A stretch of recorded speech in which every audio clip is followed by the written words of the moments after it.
పెనగలూరు తహసీల్దార్కు కార్యాలయంలో సోమవారం రోజు ప్రజలు తమ సమస్యలపై అర్జీలు ఇవ్వాలంటే అమ్మ కరుణించాలని మండల ప్రజలు ఆవేదన చెందుతున్నారు.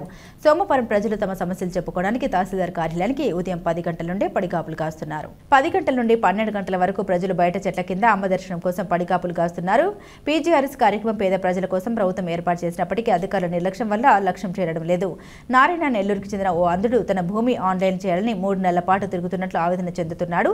ఆ అంధుడు వెంట మరో వ్యక్తి తప్పనిసరిగా తిరగాల్సిన పరిస్థితి ఉంది. తిరునంపల్లి దళితవాడ ప్రజలు తమ ఊరు వేరే వారి పేరుతో ఆన్లైన్ చేశారని ఈ సమస్యపై 3 ఏళ్లుగా బెన్నగలూరు తహసీల్దార్ కార్యాలయం చుట్టూ తిరుగుతూనే ఉన్నామని ఆ గ్రామ ప్రజలు ఆవేదన చెందారు.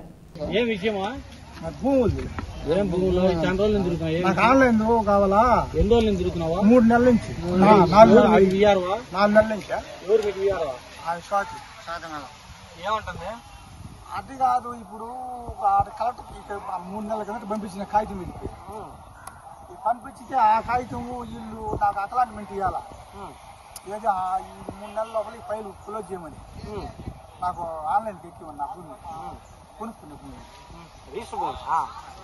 అది కొన్నావు రిజిస్టరే వాళ్ళు. మొన్న సోమవారం వచ్చిన ఇప్పటికి 3 నెలల నుంచి కనీసం 50 మాటలు వచ్చి ఉంటాయి. ఇప్పుడు ఆయన ఊరు ఎవరు ఆరయ్య సచివాలయం ఉంది, ఎంఆర్ఓ పంపించింది ఈసీ కూడా నా దగ్గర తెచ్చి వాళ్ళకి ఇచ్చిన ఈసీ వచ్చింది, ఆర్ఎస్ వచ్చింది. ఈ ఫైల్ అడిగి పోవాలా ఇప్పుడు కలెక్టర్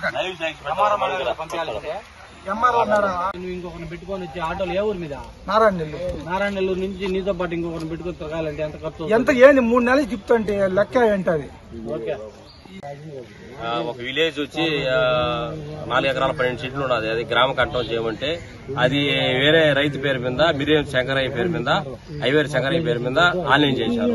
అది ఎందుకు చేశారంటే అది పొరపాటు జరిగిందని తహసీల్దార్ చెప్పాడు. దాన్ని మార్చమని మేము గత 5 ఏళ్ల నుంచి కొట్లాడితే మారుస్తామని చెప్పి దాన్ని ఇంతవరకు మార్చలేదు. ఐవేరు శంకరయ్యని అడిగితే నాకు సంబంధం లేదు, ఆ భూమికి కానీ నాకు కానీ ఎటువంటి సంబంధం లేదన్నాడు. సైన్ కూడా చేశాడు. కానీ తహసీల్దార్ దానికి రెస్పాన్సిబుల్ కాలేదు, పట్టించుకోలేదు. ఆ ఫైల్ పక్కన వేసారు. మేము అడిగితే పట్టించుకుంటాము, రేపు చేస్తాం, మొన్నటి చేస్తామని ఇట్లా గడుపుతూ వస్తారు. దీనికి ఏ విధంగా కానీ మాకు ఎవరూ చేయలేదు. ఏ రాజకీయ నాయకుడు